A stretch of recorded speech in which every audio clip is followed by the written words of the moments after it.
100% है इसमें।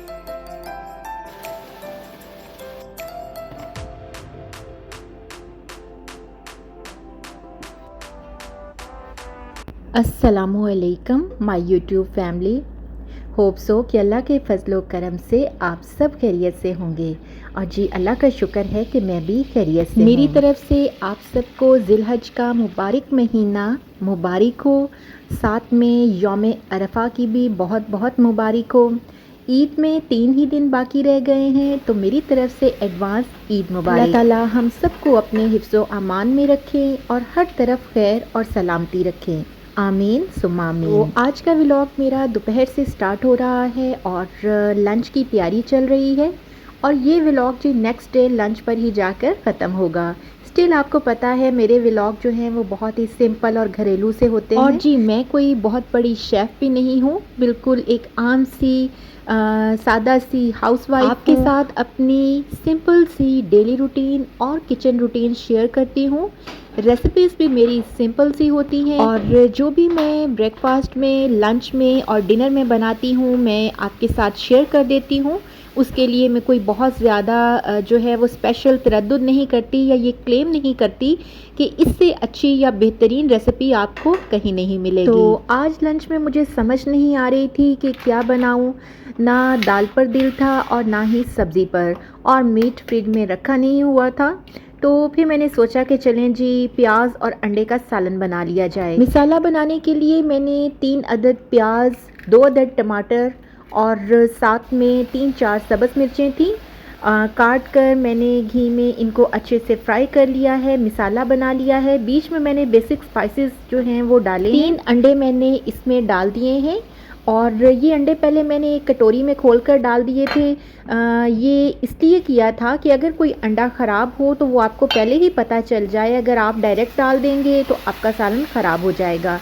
तो अंडे जो हैं जब आपने सालन में डालने हो तो उनको पहले आप किसी कटोरी वगैरह में खोल कर डाल लें, और फिर उसके बाद आप उसको सालन में शामिल करें। मसाले में डालने के बाद फ़ौरन आपने मिक्स नहीं करने, बल्कि 3-4 मिनट के लिए आपने इसको ढक कर रख देना है, और उसके बाद आपने अंडों को बीच में मिक्स करना है। इस तरह से सालन में अंडों की स्मेल जो होती है वो बिल्कुल नहीं आएगी। उसके बाद जी सब्ज़ मिर्चें और सब्ज़ धनिए से इसे गार्निश कर दें, और मज़ेदार सा हमारा एग वेजिटेबल सालन रेडी हो चुका है। यहाँ साथ ही दूसरे चूल्हे पर मैंने पोटैटोज़ भी बॉयल किए हुए थे, और मैंने कहा चने साथ में आलूओं के कबाब भी बना लेती हूँ। काफ़ी दिन हुए आलूओं के कबाब नहीं बनाए थे। इसके लिए कुछ वेजिटेबल्स मैंने कट की हैं, जिनमें पुदीना है, धनिया है और बंद गोभी है, प्याज है, और साथ में सब्ज़ मिर्चें, थोड़ा सा गार्लिक भी मैंने चॉप किया है। तो यहाँ जी सबसे पहले मैंने पोटैटो मैशर से पोटैटोज़ को अच्छे तरह से इनको मैश कर लिया है, और जब ये अच्छी तरह से मैश हो जाएं तो फिर उसके बाद हम इसमें वेजिटेबल्स और स्पाइसेस ऐड कर देंगे। बहुत ज़्यादा भी मैश करने की ज़रूरत नहीं होती। थोड़े थोड़े से आलूओं की जो हैं वो बिग पीसेस जो हैं जब मुंह में आते हैं तो अच्छे लगते हैं। एनीवेज आलू मैश हो गए तो मैंने इसमें ये जो भी वेजिटेबल्स कट की थी ये मैंने 1 बाय 1 सारी बीच में मिक्स कर दी। आलूओं की कटलेट्स आप जब भी बनाएं इसमें पुदीना ज़रूर शामिल करें। पुदीना शामिल करने से इसका जो मज़ा है वो डबल हो जाता है, यानी इसका टेस्ट जो है वो बहुत इन्हेंस हो जाता है। हाथ की मदद से ही मैंने अच्छे से मिक्स कर लिया। उसके बाद स्पाइसेस जो हैं वो जिस तरह से हमें पसंद है, यानी कि नमक, सुर्ख मिर्च, कुटी लाल मिर्च, धनिया पाउडर, काली मिर्च और थोड़ी सी हल्दी, ये मैंने शामिल करके इसको अच्छे से पहले मिक्स कर लिया। अभी मैंने इसमें ज़ीरा और अजवाइन शामिल नहीं की। उसके बाद जी 1/2 टेबल स्पून मैंने इसमें ज़ीरा शामिल कर दिया, और 1 टीस्पून लगा लें कि वो मैंने इसमें अजवाइन शामिल की है। अजवाइन को हमेशा हथेली पर डालकर अच्छे से मसल लें, इससे इसकी खुशबू और इसकी अफादियत दोनों में इजाफ़ा हो जाता है।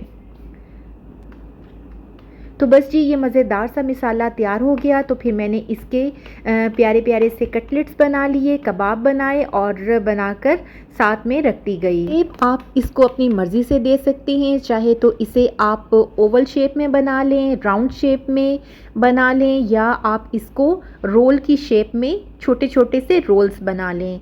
ये हर शेप में बहुत ही मज़ेदार लगते हैं, फ्राई करना भी इनको बहुत ईजी है और बच्चों को तो वैसे भी पोटैटो से बनी हुई चीज़ें बहुत पसंद होती है। हमारे घर में मैं और बच्चे जो हैं वो पोटैटो कटलेट्स बहुत शौक़ से खाते हैं, जबकि मेरे हस्बैंड कभी कभार खा लेते हैं और दादा अबू को तो बिल्कुल भी पसंद नहीं, उन्हें आलू ही पसंद नहीं है।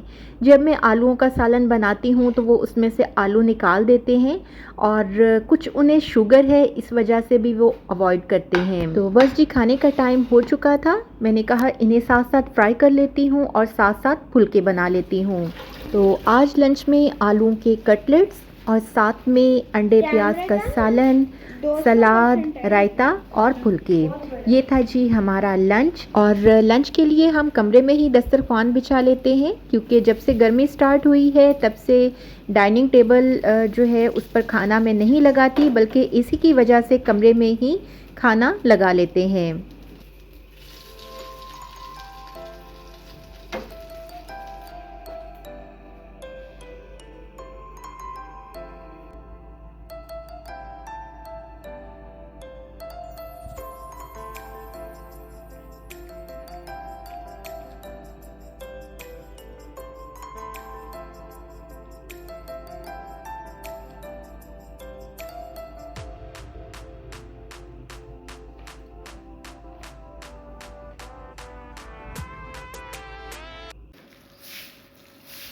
ये रहा।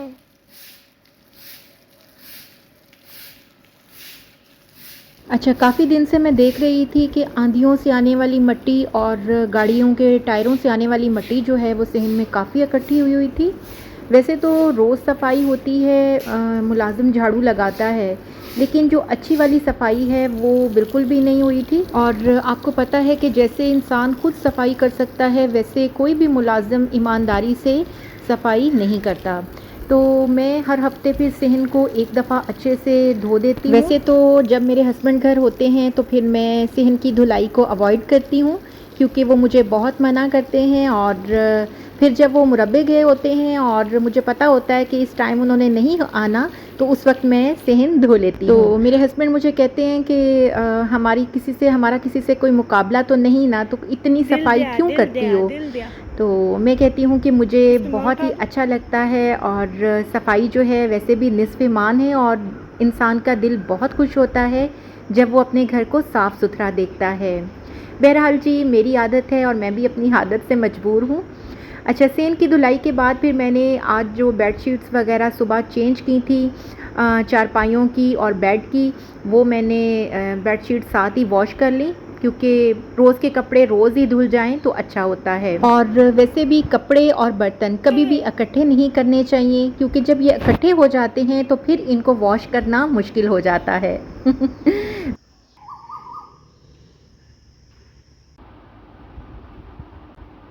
ये क्लिप जी नेक्स्ट डे का है, और आज लंच में बनाने लगी थी मैं भिंडियाँ। और आज मैं आपके साथ भिंडी बनाने की एक बिल्कुल मुनफरिद सी रेसिपी शेयर करूंगी। यकीनन आपको पसंद आएगी अगर आप इसको ट्राई करें, और अगर आपको ये पसंद आए तो फिर आपने मुझे फ़ीडबैक ज़रूर देना है। अच्छा, इन भिंडियों को मैंने नॉर्मल साइज़ में कट कर लिया है। ये तकरीबन 1.5 किलो भिंडियाँ हैं। वैसे तो मैं अपने हस्बैंड से कहती हूँ कि आप कम लाया करें, लेकिन उन्होंने पता नहीं क्यों हर सब्ज़ी जो है उसकी 1.5 किलो मिकदार जो है वो सेट की हुई है। तो वो 1.5 किलो हर सब्ज़ी जो है वो आती है, बनाने में भी मुश्किल होती है, और जब बन जाती है तो बच भी जाता है सालन।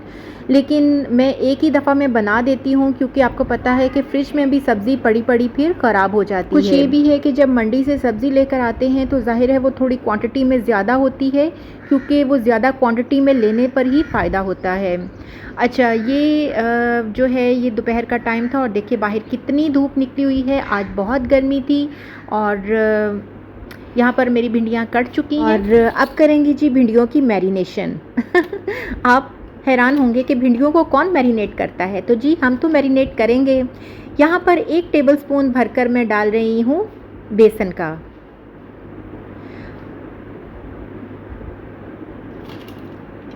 एक टेबलस्पून ही इसके बाद इसमें शामिल करूँगी जी कुटी लाल मिर्च का।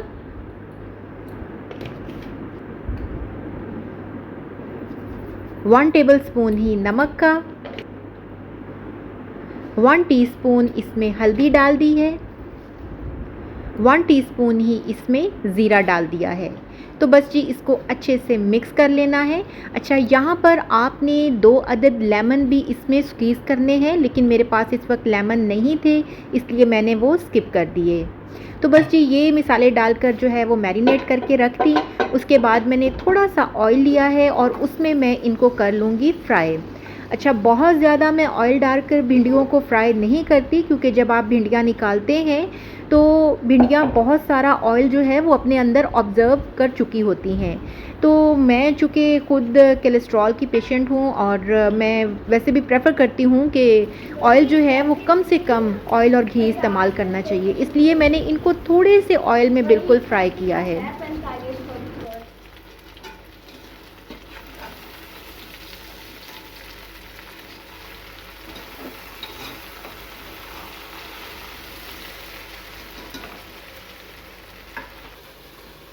तो यहाँ पर जी देखिए इतने थोड़े से ऑयल में भी भिंडियाँ जो हैं वो अच्छे से फ्राई हो चुकी हैं और इनमें इतनी अच्छी स्मेल आ रही थी, बहुत ही टेस्टी लुक भी था और स्मेल भी बहुत अच्छी थी और मेरा दिल कर रहा था ऐसे ही फुल्के के साथ खा लूँ।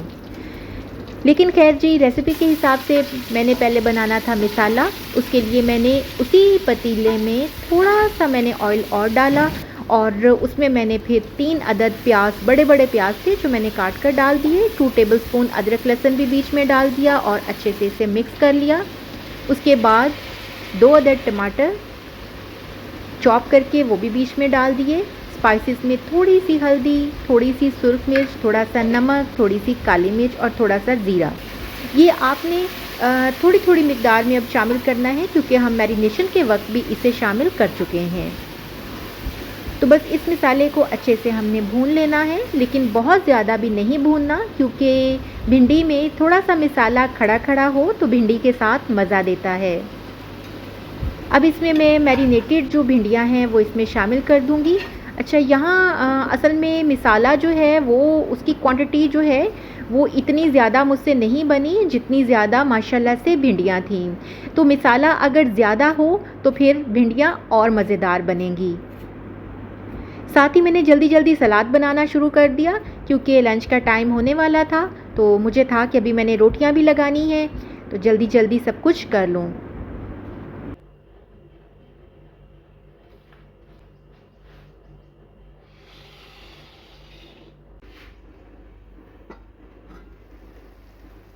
तो यहाँ जी हमारे भिंडियों का सालन बन चुका है और इसका लुक आप देख सकते हैं। अगर मिसाला थोड़ा सा और ज़्यादा होगा तो ये यकीनन और ज़्यादा मज़ेदार बनेंगी। तो बहरहाल जी ये भिंडियाँ ऐसे भी बहुत मज़ेदार थी, बच्चों को भी बहुत टेस्टी लगी और मेरे हस्बैंड को भी बहुत मज़ेदार लगी। तो आप भी इस रेसिपी को ज़रूर ट्राई कीजिएगा। थोड़ी सी सब्ज़ मिर्च काट कर और थोड़ा सा सब्ज़ धनिया मैंने आखिर में ऊपर डाल दिया है।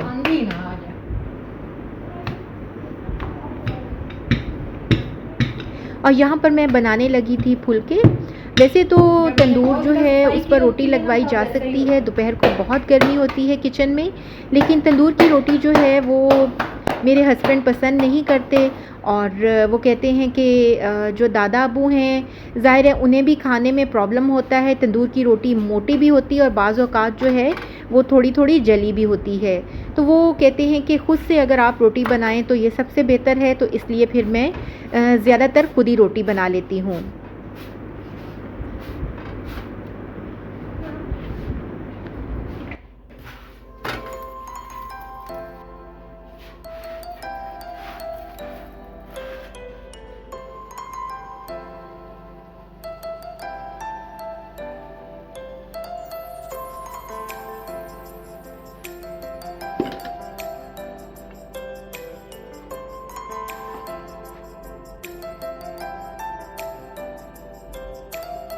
तो यहाँ जी मज़ेदार सा लंच रेडी हो चुका था। सबसे पहले मैंने दादा अबू के लिए खाना भिजवाया और उसके बाद फिर मैंने हॉट पॉट में जो है वो रोटियाँ बना बना के मैं रखती गई और फिर जो है वो अंदर दस्तरखान पर सारा जो है वो खाना लगाया।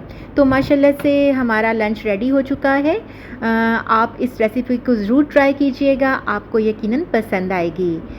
जी, तो आज का व्लॉग यहीं तक। अगर आपको वीडियो अच्छी लगी हो, रेसिपीज़ पसंद आई हो तो आपने थम्स अप करना है और आपने एक अच्छा सा कमेंट भी ज़रूर करना है। और अगर आप मेरे चैनल पर नए हैं तो सब्सक्राइब करना ना भूलिएगा। दुआओं में याद रखिएगा, अपना बहुत सा ख्याल रखिएगा। फिर मिलते हैं इंशाल्लाह जल्द ही। अल्लाह हाफ़िज़।